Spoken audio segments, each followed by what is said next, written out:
On January 24th, 1991, at 4:45 p.m., 13-year-old Paula Illyra returned home from school in East Harlem, New York. After being buzzed in by her mother, she entered the elevator of her apartment building and made her way to the 30th floor where her family lived. However, during this short journey, Paola mysteriously disappeared. 3 hours later, around 7:30 p.m., a man walking his dog discovered Paola's lifeless body half a mile away from her home. This tragic event left the neighborhood with unsettling questions about what had happened to Paola and who could be responsible for her disappearance and death. Paola and her family were an integral part of the East Harlem community, also known as El Barrio, situated in the heart of Manhattan, New York City.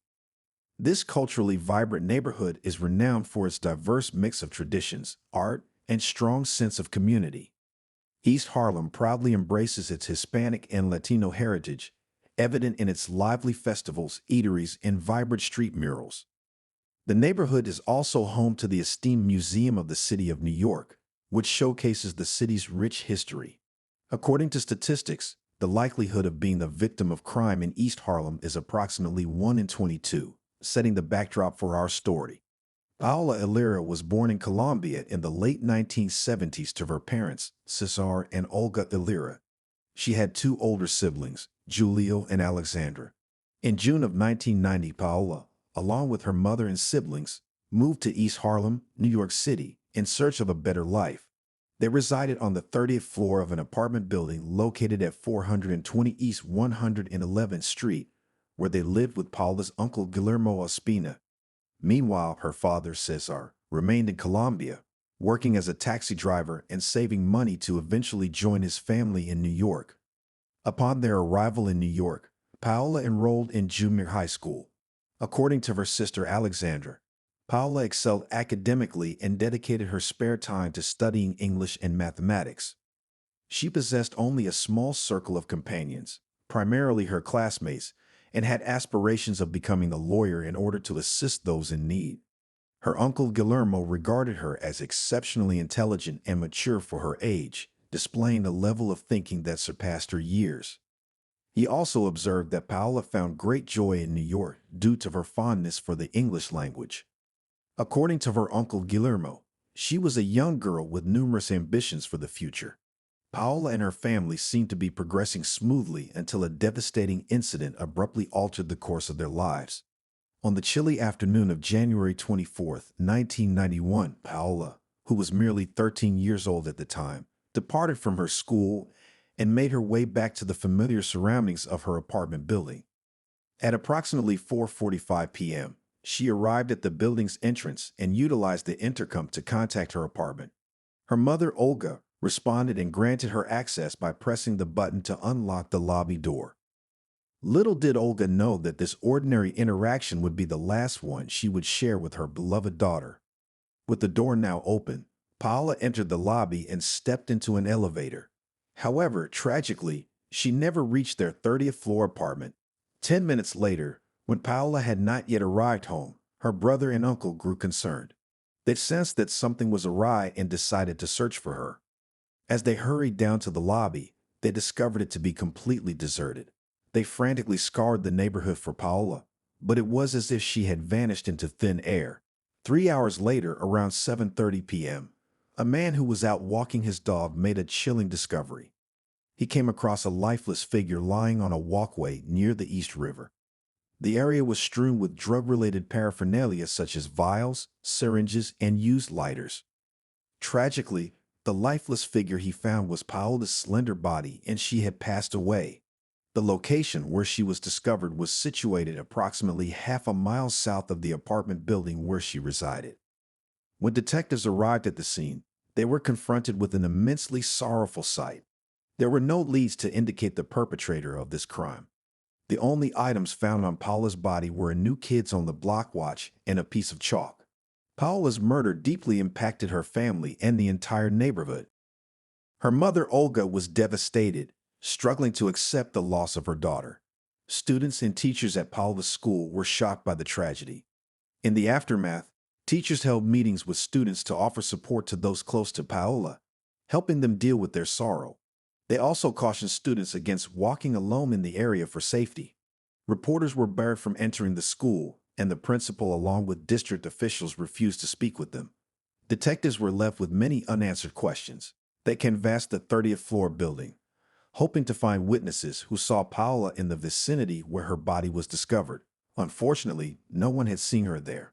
Additionally, the detectives had no description of the person responsible for the crime. It was unclear whether Paola was killed at the location where her body was found, filled with crack vials, or elsewhere. During their investigation, the detectives uncovered crucial information. They learned that Paola often stayed late at school for a journalism workshop on Wednesdays and Thursdays. On the day of her murder, she was working on an article about her father as a Valentine's Day gift. The detectives also discovered that Paola left the school after the workshop around 4 p.m. and walked north on First Avenue with a friend. They parted ways at 106th Street, with Paola heading towards her family's apartment building. During their investigation, the detectives gathered information that revealed another teenager, Aram Warford, had entered the same elevator as Paola. However, during their conversation with him, he stated that he had exited on the 19th floor while Paola continued her ascent. Consequently, the detectives redirected their focus away from him as a potential suspect. The autopsy provided a harrowing account of the extent of Paola's suffering. She had been violated, strangled, and stabbed 3 times near her heart. The medical examiner also observed peculiar elongated marks on her thighs. It was evident that Paola had valiantly resisted her attacker, who had forcefully spread her legs, resulting in bruises that matched the shape of fingers. Additionally, the examiner collected male hair from her body, which was preserved as evidence. On February 2, 1991, Paola was laid to rest at St. Michael's Cemetery in East Elmhurst, Queens. 4 months after her tragic murder, Paola's family made the decision to relocate to Flushing, New York, where they received support from Victim Services, a private nonprofit organization aiding victims of violent crimes and their families. In Flushing, Olga sought solace through counseling at the Families of Homicide Victims program, also operated by Victim Services. As the family continued to cope and heal, they clung to the hope of attaining justice for Paola. However, as time passed, the case gradually grew colder, and the pursuit of answers became increasingly arduous. The murder of a 13-year-old girl should have garnered significant media attention in any city at any time. Regrettably, in the violence-plagued New York of 1991, this horrific crime in East Harlem went largely unnoticed. Between 1990 and 1992, the city reported over 2,000 murders annually, with an average of 6 bodies discovered daily across the 5 boroughs of New York City. Unfortunately, the majority of these incidents occurred in impoverished, predominantly minority neighborhoods such as East Harlem, the South Bronx, and East New York, Brooklyn. Unfortunately, only a handful of these cases garnered significant attention from the media. Instead, the media tended to focus on more high-end crimes involving affluent, white victims in picturesque settings. Due to the lack of media coverage and political pressure, Paola's case was classified as a low-priority homicide. Consequently, her murder went unsolved and was largely forgotten throughout most of the 1990s. In the mid-1990s, crime rates in New York City were decreasing. However, in the housing projects of East Harlem, a troubling pattern persisted. A series of apparently unrelated incidents emerged, all involving the assault and murder of young, attractive teenagers, regardless of their race. In 1994, a 15-year-old girl fell victim to an attacker wielding a knife. This incident unveiled a consistent modus operandi employed by the perpetrator, which he repeated multiple times over the next 4 years. He would approach the teenager from behind, lead her to a secluded spot, blindfold her with a piece of her own clothing, coerce her to undress, and then subject her to assault. Surprisingly, the 15-year-old survivor managed to provide a description of her assailant. He was a well-groomed young man with a muscular physique and an inflated sense of self-worth.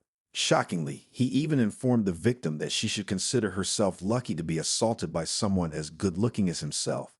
A few years later, on September 10, 1997, firefighters were called to a rooftop fire at the George Washington houses on East 104th Street. Upon investigation, they found the lifeless body of a woman who had been severely abused, struck with a blunt object, and burned beyond recognition.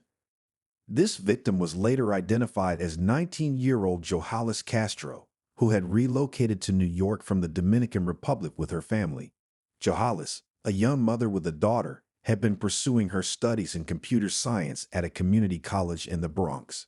7 months later, in April of 1998, a 13-year-old girl became the next victim in the same neighborhood. Fortunately, this young victim was able to escape with her life. 2 months after that, on June 2, 1998, 17-year-old Rashida Washington met a tragic end. She was discovered in a 15th-floor stairwell of an East 112th Street housing project, having been robbed, assaulted, and strangled. When Rashida's body was found, it was not immediately clear what had transpired. Her lifeless body, covered by a shirt, was positioned in a seated stance against the wall. Similar to the previous victims, Rashida, a fashion student who worked at a clothing boutique, was petite, weighing only 100 pounds. Sadly, she was murdered just 3 days after celebrating her 18th birthday. In that same year, during the autumn, 2 more young teenagers fell victim to assaults in the same area. A 15-year-old was attacked on September 25, 1998, followed by a 14-year-old on November 16th. Thankfully, these 2 adolescents survived, likely because they did not get a good look at the attacker before being blindfolded. Despite the ongoing similar cases, the police did not publicly acknowledge the possibility of a serial murderer targeting teenage girls in East Harlem. However, due to the concerns raised by the parents of the victims, the police eventually decided to take immediate action. In the 1990s, there was a relatively small database of DNA samples on record because widespread testing of convicted felons had not yet begun. However, a significant breakthrough occurred in the autumn of 1998 regarding the East Harlem cases. New York police forensics experts compared bodily fluid evidence from Rashida Washington's murder with evidence from 2 other similar cases in the neighborhood. These tests definitively linked the same perpetrator to all 3 crimes. Finally, detectives had concrete evidence confirming the existence of a serial criminal preying on teenagers in Harlem. In response, the police leadership formed a specialized task force consisting of detectives with the specific goal of capturing the suspect. They took action by circulating the wanted poster, featuring a sketch of the serial attacker, based on descriptions provided by the victims. Following the distribution of the flyer in East Harlem, a tipster suggested that the detectives focus their investigation on a 25-year-old man known as Ace, residing on the 19th floor of the same building where Paola had lived. The police quickly discovered Ace's real name to be Aram Key, triggering a memory of the name Aram from Paola's murder case. The detectives recalled Aram Warford, a teenager who had been seen entering the elevator with Paola and claimed to have exited on the 19th floor. The unique first name Aram also appeared in the investigation of Johalis Castro's murder in 1997. Phone records revealed that Johalis had made several calls to a man named Aram Key in the days leading up to her death. When questioned, Aram explained that Johalis was a friend of his girlfriend, Jacqueline, and they were planning a shopping trip on the day of her murder. Jacqueline corroborated Aram's statement during her interview with the police. It was later discovered that Aram Warford and Aram Key were the same person, with Warford being his father's last name and Key his mother's. This revelation linked Aram to 2 of the 3 victims in the suspected serial killer case, as he was the last person seen with Paola before her death and had significant phone communication with Johalis prior to her murder. These connections raised suspicions, prompting detectives to delve deeper into Aram's background. He was identified as an intelligent and fairly articulate individual. Born on September 18, 1973, he spent a majority of his childhood in East Harlem.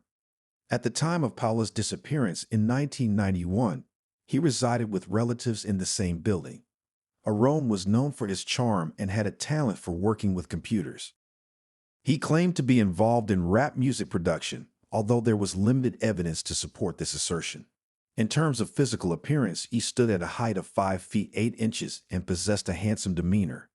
His criminal record only showed one arrest for theft in 1990, and he had minimal or no time spent behind bars. However, neighbors had a different perception of Aaron. They described him as having a troubling side, often peering through the peepholes of women in the building and frequently carrying a portable video camera to capture inappropriate footage. At this point, the police lacked substantial evidence against Aaron, but they recognized the importance of conducting a thorough investigation.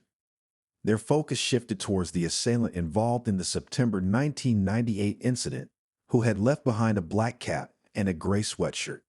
The detectives decided to closely examine these clothing items for potential leads.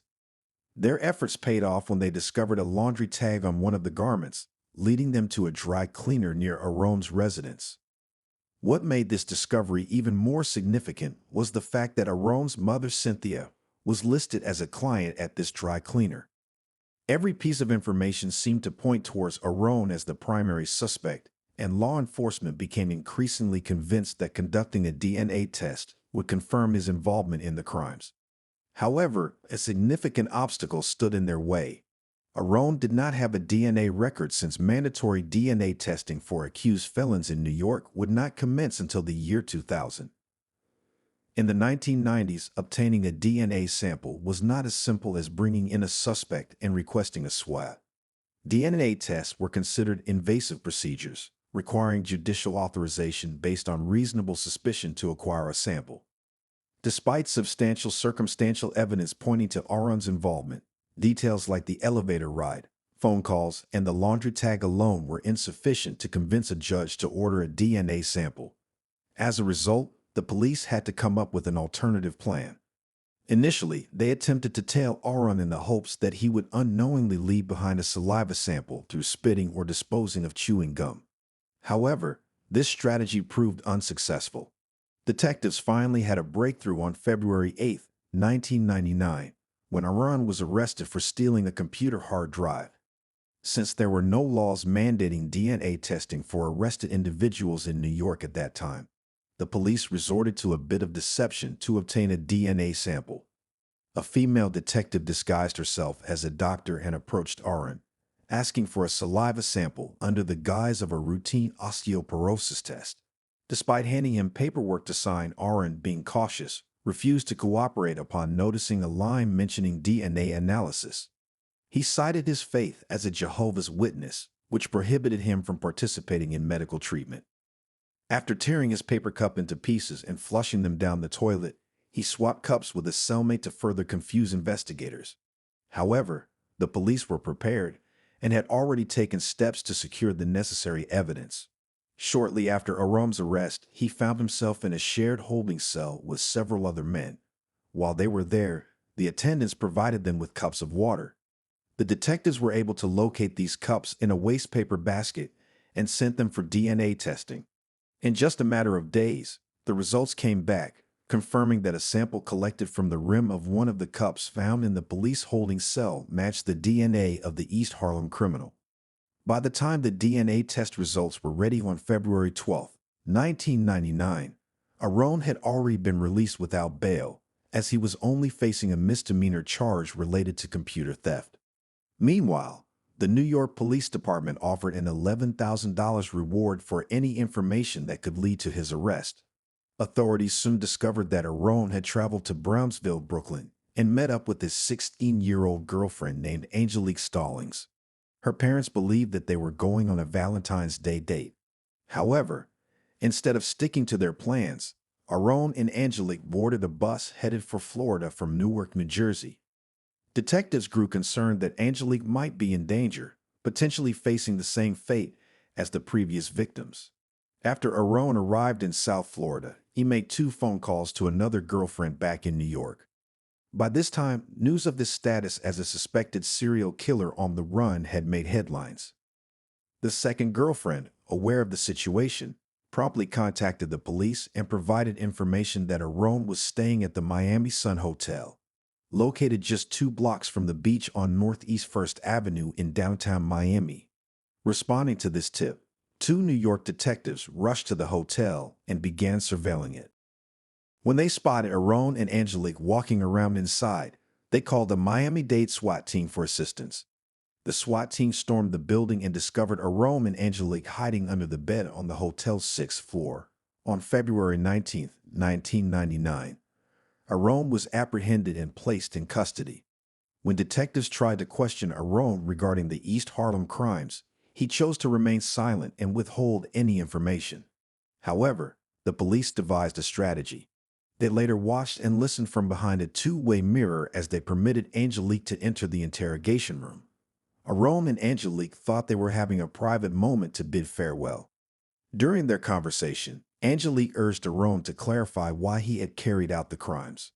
Arome's response was enigmatic. He mentioned that he had bugged out and claimed to have been unwell. Following a prolonged 4-month legal dispute, Arome was eventually extradited to New York to stand trial on 22 felony charges linked to 4 assaults and the killings of Paula Ilira, Johannes Castro, and Rashida Washington. DNA evidence linked Arome to 6 out of the 7 cases. Throughout the trial in the autumn of 2000, prosecutors John Irwin and Richard Plansky put forth a compelling case with a deluge of testimonies and DNA evidence against Arome. They summoned 130 prosecution witnesses, including 2 of Arome's victims. Arome himself insisted on being the initial defense witness to testify. Over the span of 2 days of testimony, Arome exhibited a variety of emotions, from laughing like a schoolgirl to weeping like a baby. He also voiced his frustration at being prosecuted. His soliloquy, which was largely unimpeded by the judge, prosecutors, or his own lawyers, touched on a wide array of subjects such as pop culture, drugs, rap music, jail food, and his musings on the criminal justice system. With numerous family members of his victims in attendance in the courtroom, Arome spun a peculiar tale to elucidate why he found himself facing charges of savage serial violence against young women. He claimed that the police had colluded to frame him as part of a cover-up orchestrated by a corrupt medical examiner involved in the illicit trade of human organs. He even alleged that his DNA had been tampered with in what he termed genetic shuffling. However, the jury was not convinced by his intricate tale. On December 16, 2000, when the guilty verdict was announced, the courtroom erupted in cheers. As Arome was escorted past the grieving relatives, he directed a vulgar curse at them. During the sentencing a month later, in January 2001, the family members of Arome's victims had the opportunity to directly address him. Olga, Paola's mother, spoke to him, expressing her hope that he would comprehend the torment of sleepless nights, loss of appetite, the inability to walk or breathe, and the absence of peace, all while thinking about her daughter's suffering at the time of her death. Olga shared her enduring pain, having brought her daughter to the country in pursuit of the American dream. When it was Arome's turn to speak at the sentencing hearing, he broke down in tears and apologized. In response, a male cousin of Johannes Castro erupted in anger and attempted to leap over the barrier to attack Arome. Following this, Justice Joan Soldonic delivered the sentence. She imposed 3 life sentences on Arome, each without the possibility of parole, for the 3 murders. Additionally, he received a 400-year sentence for 4 counts of abuse. Arome was incarcerated in the Clinton Correctional Facility located in Dannemora, New York. By the time Arome was sentenced, lawmakers in New York and many other states had enacted laws mandating DNA testing for individuals arrested in connection with violent crimes. Since then, this testing has been expanded to include most felony arrests, encompassing both violent and non-violent offenses. Furthermore, certain jurisdictions have initiated DNA testing for individuals arrested for misdemeanors. For Olga, the agony of losing Paula remains as fresh as ever. She understands all too well that the anguish resulting from the sudden and senseless loss of a loved one does not diminish with time, especially when so many unanswered questions persist.